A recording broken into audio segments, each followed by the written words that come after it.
अस्सलामुअलैकुम मेरे अज़ीज़ तुलबा और तालबात। मैं हूं मोहम्मद आतिफ़ याकूब और उम्मीद करता हूं कि आप सब बखैर व आफ़ियत हैं। आप मुझसे पढ़ रहे हैं क्लास दहम की फ़िज़िक्स और क्लास दहम की फ़िज़िक्स में हम अपनी किताब का पहला unit simple harmonic motion and waves पढ़ रहे हैं। Simple harmonic motion and waves में हमने मशक शुरू कर रखी है और मशक के इस सफ़र में हम अपने पिछली क्लास के अंदर कसीरुल इंतखाबी सवालात को ख़त्म कर चुके हैं, देख चुके हैं, सीख चुके हैं कि किस तरह से कसीरुल इंतखाबी सवालात हल करने हैं। आज की क्लास में सवालात का इयादा इस हिस्से को शुरू करेंगे और इस हिस्से के पहले 3 सवालात यानी कि 10.1, 10.2 और 10.3 हल करना सीखेंगे। हमेशा की तरह नसीहत एक ही है कि मेरे सवाल शुरू करने से पहले वीडियो को पॉज कर लें, सवाल ख़ुद से हल करने की कोशिश करें। जब हल कर चुके तो अपना किया गया हल मेरे सवाल के जवाब से मैच करें, मिलाएं उसे। अगर तो ठीक हो जाए तो अपने आप को शाबाश दें और अगर कहीं पे कोई गलती हो जाए तो घबराने की ज़रूरत नहीं है। मेरे दिए गए हल के मुताबिक उसको ठीक कर लें, अपनी गलतियों की निशानदही कर लें और मुस्तकबिल में उन गलतियों से बचने की कोशिश करें ताकि इम्तिहानात में गलती के इम्कानात कम से कम तर होते चले जाएं। तो चलें अब बग़ैर किसी ताख़ीर के चलते हैं अपने लाइट बोर्ड की जानिब। जी तो अज़ीज़ तलबा व तालबात, चूँकि हम ये बात इंट्रोडक्शन में कह चुके हैं कि आज से हम इस मशक में मौजूद सवालात का इयादा करेंगे।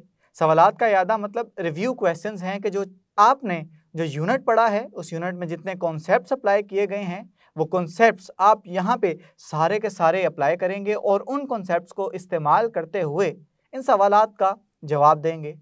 हमसे सवाल ये पूछा जा रहा है कि सिंपल हार्मोनिक मोशन से क्या मुराद है और एक जिस्म के लिए सिंपल हार्मोनिक मोशन पैदा करने की शराइत क्या हैं। ये शराइत जो हैं ये हम चैप्टर के अंदर भी पढ़ चुके हैं और इस लेक्चर में भी देखेंगे कि लाजमी शराइत कौन कौन सी होंगी।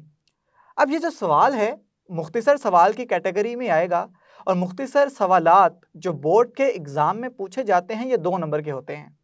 ये 2 नंबर किस तरह से तकसीम किए जाएंगे कि क्या क्या चीज़ें आप लिखेंगे तो आपको कितने नंबर मिलेंगे, इस बात का तयन किया जाता है कि सवाल किस नौइयत का है। सवाल को नंबरों पे तकसीम किया जाता है। फ़र्ज़ करें यहाँ पे हमसे जो पूछा जा रहा है, एक चीज़ तो पूछी जा रही है कि ये जो सिंपल हार्मोनिक मोशन है ये क्या है, यानी कि 1 नंबर तो इसका हो गया। और दूसरी चीज़ पूछी जा रही है कि सिंपल हार्मोनिक मोशन पैदा करने के लिए लाजमी शराइत क्या है, तो इसका मतलब है 1 नंबर इसका हो गया। और जब इस 1 और 1 को मिलाएंगे तो टोटल 2 नंबर बन जाएंगे। और इसी तरह से जब ये आप सवाल करेंगे तो सवाल में 1 नंबर आपको सिंपल हार्मोनिक मोशन का मिलेगा और दूसरा आपको शराइत का मिलेगा। तो जब ये दोनों चीज़ें लिखी होंगी मुनासिब तरीके से तो आपको 2 नंबर लेने से कोई भी ताकत नहीं रोक सकती। तो चले हम पहले सिंपल हार्मोनिक मोशन की तारीफ़ लिख लेते हैं। तारीफ़ का याद रखिएगा कि हर्फ ब हर्फ आपने यहाँ पे तारीफ़ लिखनी है। आपने तारीफ़ लेक्चर के अंदर भी पढ़ी थी कि सिंपल हार्मोनिक मोशन में क्या चीज़ हो रही होती है कि नेट फोर्स डिस्प्लेसमेंट के डायरेक्टली प्रोपोर्शनल होती है और उसकी सिमत हमेशा वस्ती पोजीशन की जानिब होगी। तो चलें अब अल्फाज का सहारा लेके इसे इबारत की सूरत में लिखते हैं। हम लिखेंगे कि सिंपल हार्मोनिक मोशन में नेट फोर्स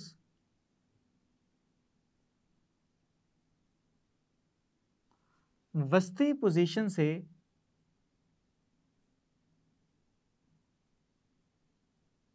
डिस्प्लेसमेंट के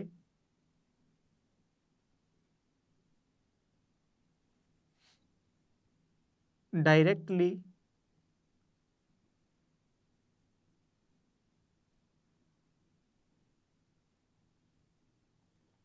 प्रोपोर्शनल होती है और इसकी सिमत हमेशा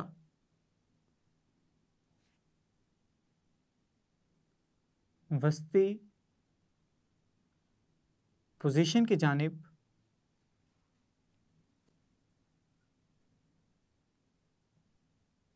होती है। इसको अगर मैथ की ज़ुबान में लिखना चाहते हैं तो आप मैथ की ज़ुबान में इसे इस तरह से लिख सकते हैं कि ये डायरेक्टली प्रोपोर्शनल होती है डिस्प्लेसमेंट के, और साथ में मनफी का निशान लगा दें। तो मनफी का निशान यहाँ पे ये चीज़ जाहिर करेगा कि ये जो फोर्स की सीमत है ये हमेशा वस्ती पोजीशन की जानिब है। फ़र्ज़ करें कि हमारे पास एक स्प्रिंग है और इस स्प्रिंग को मैंने किसी उफ़क़ी सतह पे रखा हुआ है इस तरह से कि इसका एक सिरा इस दीवार के साथ फिक्स है और दूसरा सिरा किसी मैस M के साथ अटैच किया गया है। जब मैं इस मैस M को थोड़ा सा खींचूंगा, थोड़ी सी फोर्स अप्लाई करूंगा, तो ये एक नई पोजीशन पे पहुंच जाएगा, यानी कि इस जगह से इस जगह तक का जितना फासला होगा ये x यानी कि डिस्प्लेसमेंट कहलाएगा। और ये जो डिस्प्लेसमेंट है ये इस लगने वाली फोर्स के डायरेक्टली प्रोपोर्शनल होगा, यानी मैं जितनी ज़्यादा फोर्स लगाऊंगा ये मैस उतनी ही ज़्यादा आगे की जानिब मूव करेगा, मोशन करेगा, या दूसरे लफ्ज़ों में कह लें उतना ज़्यादा डिस्प्लेसमेंट तय करेगा। तो ये डेफिनेशन जो है, ये जो तारीफ़ है सिंपल हार्मोनिक मोशन की, ये तो आपको समझ में आ गई, लेकिन अभी एक नंबर का पार्ट अभी बाकी है कि जिसमें हमें बताना है कि सिंपल हार्मोनिक मोशन की शराइत कौन कौन सी है। शराइत लिखते वक्त आपने थोड़ी सी एहतियात से काम लेना है, क्योंकि अक्सर स्टूडेंट्स जो हैं वो शराइत लिखने की बजाय सिंपल हार्मोनिक मोशन की खसूसियात बयान करना शुरू कर देते हैं। जब शराइत पूछी जा रही हैं तो आप शराइत ही लिखेंगे।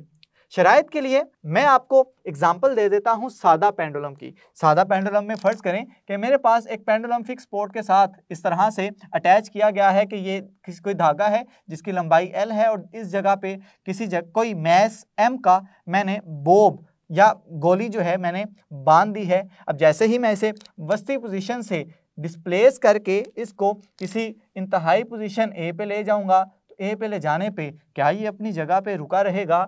जी नहीं, ये अपनी वस्ती पोजीशन की जानिब मोशन जारी रखेगा। और किस वजह से आया? क्योंकि जैसे ही वो इंतहाई पोजीशन पे गया तो इस पे एक बहुत अहम फोर्स जमा हो गई कि जिसको हमने नाम दिया था रीस्टोरिंग फोर्स का। तो अगर रीस्टोरिंग फोर्स ना होती तो क्या ये अपनी वापस वस्ती पोजीशन की जानिब आता? हरगिज़ नहीं। तो इसका मतलब है कि इस सिंपल हार्मोनिक मोशन के लिए जो पहली और अहम शर्त है वो है रीस्टोरिंग फोर्स।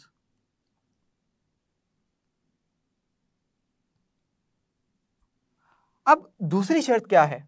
अब ये जो गोली है ये मोशन की हालत में है, जैसे जैसे वापस आती जाएगी इसमें मोशन की मिकदार बढ़ती चली जाएगी। अब जैसे ही ये वस्ती पोजीशन पे पहुंचेगी तो क्या वस्ती पोजीशन पे आके रुक जाएगी?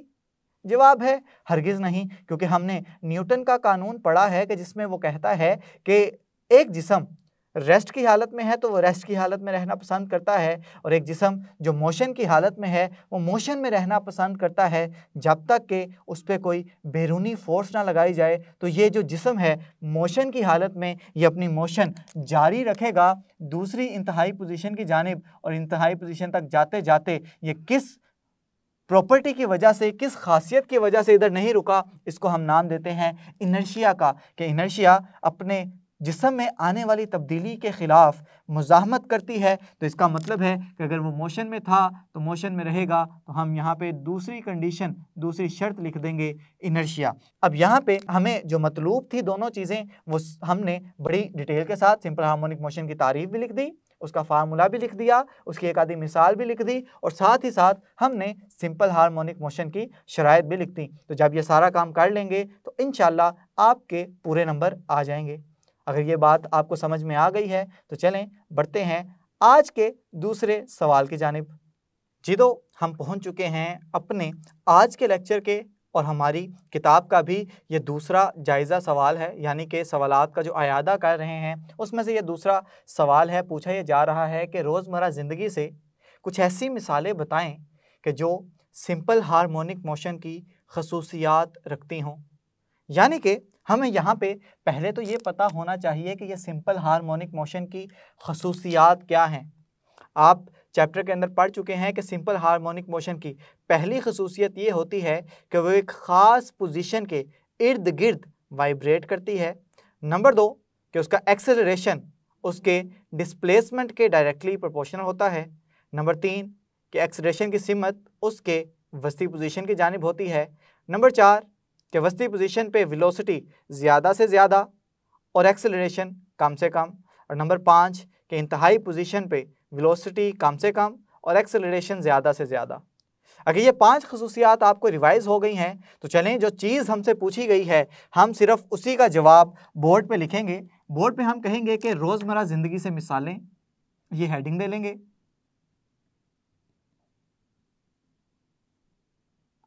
और मिसालें देनी हैं ऐसे अजसाम की कि जो सिंपल हार्मोनिक मोशन परफॉर्म करते हैं, सिंपल हार्मोनिक मोशन पे अमल पैरा हैं। हम बहुत सारी मिसालें दे सकते हैं, लेकिन कोशिश करें कि वो चीज़ें बताएं जो कि किताब के चैप्टर के अंदर लिखी गई हैं, ताकि आप आसानी के साथ नंबर हासिल कर सकें। हमने जो सबसे पहली एग्जाम्पल, पहली मिसाल जो पढ़ी थी वो थी स्प्रिंग के साथ बंधे हुए मैश की मोशन। तो पहली मिसाल लिख लें जी, स्प्रिंग के साथ बंधे हुए मैश की मोशन। इसमें हमने देखा था कि एक स्प्रिंग जो उसकी सतह पे पड़ा हुआ है, इसको एक सिरे से दीवार से बांधा गया है और दूसरे सिरे पे किसी मैस एम का जिस्म बांध दिया गया है। जैसे ही मैं मैस एम के जिस्म को खींच के किसी दूसरी जगह पे ले जाऊंगा, फ़र्ज़ करें उसकी इंतहाई पोजीशन पे ले गया, और जैसे ही मैं इसे यहाँ पे ले जाके छोड़ूंगा तो वो ये वस्ती पोजीशन से वापस आएगा। वापस आते आते वस्ती पोजीशन पे रुकेगा नहीं, इनर्शिया की वजह से दूसरी इंतहाई पोजीशन पे पहुँच जाएगा, और इधर आके कुछ देर रुकने के बाद दोबारा अपनी मोशन वस्ती पोजीशन की जानिब जारी रखेगा। और इसमें हमने पढ़ लिया है कि सारी की सारी सिंपल हार्मोनिक मोशन की खसूसियात पाई जाती हैं। तो एक हमारे पास मिसाल तो हो गई स्प्रिंग के साथ बंधे हुए मैश की मोशन। दूसरी मिसाल जो हमने इस किताब में पढ़ी वो थी बाल और बाउल सिस्टम। कि बाल और बाउल सिस्टम में जो मोशन होती है ये भी सिंपल हार्मोनिक मोशन की मिसाल है। किस तरह से, चलें वो भी देख लेते हैं। कि फ़र्ज़ करें कि ये मेरे पास एक बाउल पड़ा हुआ है, बाउल के अंदर मैंने इस जगह पे बॉल को रख दिया है। अब ये बॉल जब मैं इसको छोड़ूंगा तो ये फौरी तौर से अपनी मीन पोजीशन यानी कि वस्ती पोजीशन की जानिब आएगी, और जब इसके अंदर मोशन आ चुकी होगी इनर्शिया की वजह से अपनी वस्ती पोजीशन पे रुकेगी नहीं, बल्कि दूसरी इंतहाई पोजीशन की जानिब अपना सफ़र जारी रखेगी। दूसरी इंतहाई पोजीशन पे पहुँच के कुछ देर क़याम के बाद दोबारा से वस्ती पोजीशन और वस्ती पोजीशन से दोबारा इंतहाई पोजीशन पे जाएगी, जिससे साबित हो गया कि ये बाल और बाउल सिस्टम के अंदर जो मोशन है ये भी सिंपल हार्मोनिक मोशन की मिसाल है। मज़ीद अगली मिसाल की जानिब बढ़ते हैं, और अगली मिसाल हमने इस किताब के अंदर पढ़ी सादा पेंडुलम की। और सादा पेंडुलम की मिसाल में हमने देखा कि अगर मैं एक फिक्स सपोर्ट के साथ एक पेंडुलम को बांध दूं और जैसे ही मैं इसको डिस्प्लेस करवा के किसी दूसरी इंतहाई पोजीशन पे ले जाऊं, जब मैं इसे ले जा के छोड़ूंगा तो ये वापस अपनी वस्ती पोजीशन की जानिब आएगा, और वस्ती पोजीशन से दोबारा इंतहाई पोजीशन की जानिब, और इंतहाई पोजीशन से दोबारा वस्ती पोजीशन की जानिब, और वस्ती पोजीशन से दोबारा इंतहाई पोजीशन की जानिब अपना सफ़र जारी रखेगी, जिसे हम कह सकेंगे कि ये मोशन सिंपल हार्मोनिक मोशन की मिसाल है। और मज़ीद एक मिसाल हमने देखी थी मोबाइल फ़ोन की वाइब्रेशन। फ़र्ज़ करें कि ये मेरे पास कोई मोबाइल फ़ोन है, और जैसे ही ये मोबाइल फ़ोन वाइब्रेशन पे जाता है तो ये वाइब्रेशन की वजह से अपनी वस्ती पोजीशन से इर्द गिर्द चक्कर काटना शुरू कर देता है, जिससे हम कहेंगे कि ये मोबाइल फ़ोन की मोशन भी सिंपल हार्मोनिक मोशन की मिसाल है। आप अगर इन मिसालों के साथ ये तस्वीरें भी बना दें, डायग्राम्स भी बना दें, तो एग्जामिनर पे, पेपर चेक करने वाले पे ज़्यादा अच्छा इंप्रेशन पड़ेगा, जिससे वो आपको खुश होकर नंबर देगा। तो आपने ये 4 मिसालें लिखनी है, और 4 मिसालें लिखने के साथ साथ ये तस्वीरें भी बना देनी है। सवाल में अगर मिसालें पूछता है तो कम अज़ कम 3 मिसालें तो लाजमी देनी है, 3 से कम काम नहीं चलेगा। तो उम्मीद करता हूँ कि ये जो दूसरा सवाल है ये भी आपको अटैम्प्ट करना आ गया होगा। चलें बढ़ते हैं मज़ीद एक कदम आगे, और सवालात का अयादा जो कर रहे हैं उसमें तीसरे सवाल की तरफ बढ़ते हैं। जी तो स्टूडेंट्स, हमसे 10.3 सवाल के अंदर पूछा यह जा रहा है कि डैम्प्ड ऑसिलेशन से क्या मुराद है, और साथ में यह भी पूछा जा रहा है कि वजाहत करें कि डैम्पिंग ऑसिलेशन के एम्पलीट्यूड को बतदरीज कैसे काम करती है।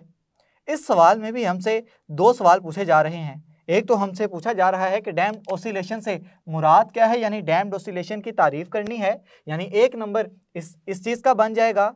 और दूसरी चीज़ हमसे पूछी जा रही है कि डैम्पिंग ऑसिलेशन के एम्पलीट्यूड को बतदरीज कैसे काम करती है, ये जो वजह है इसका भी 1 नंबर बन गया। तो जब टोटल करेंगे तो 1 + 1 2 नंबर आपके इस तरह से पूरे होंगे इस सवाल के अंदर।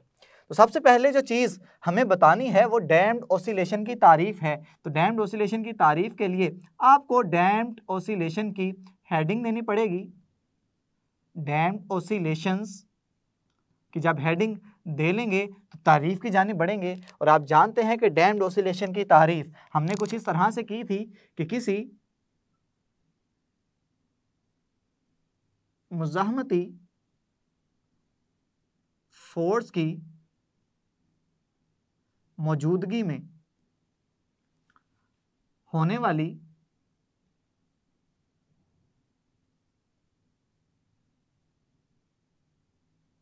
ऑसिलेशंस को डैम्प्ड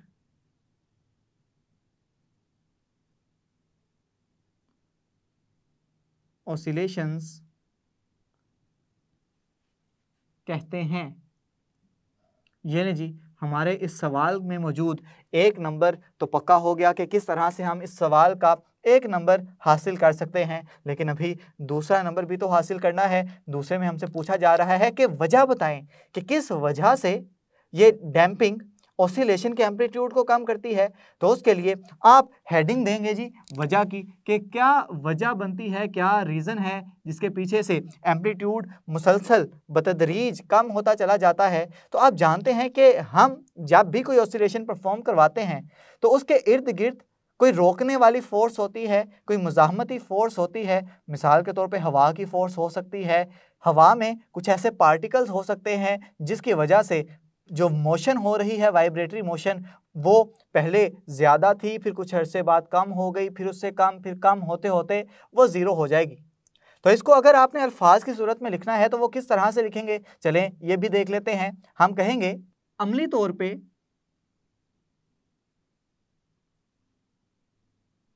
फ्रिक्शन की फोर्स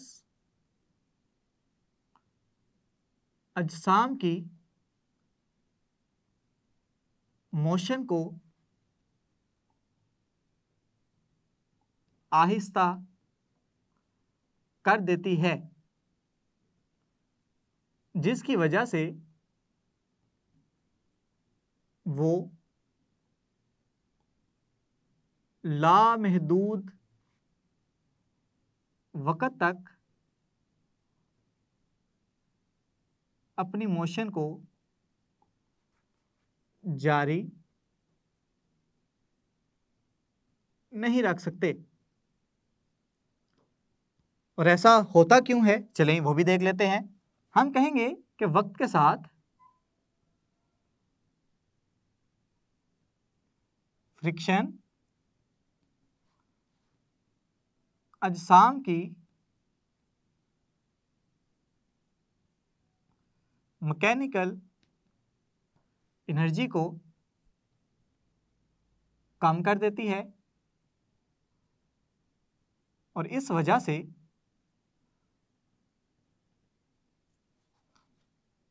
इनकी मोशन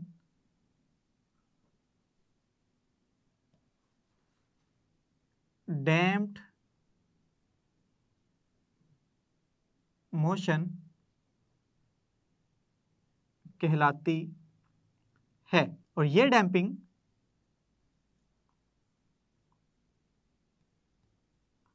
मोशन एम्पलीट्यूड को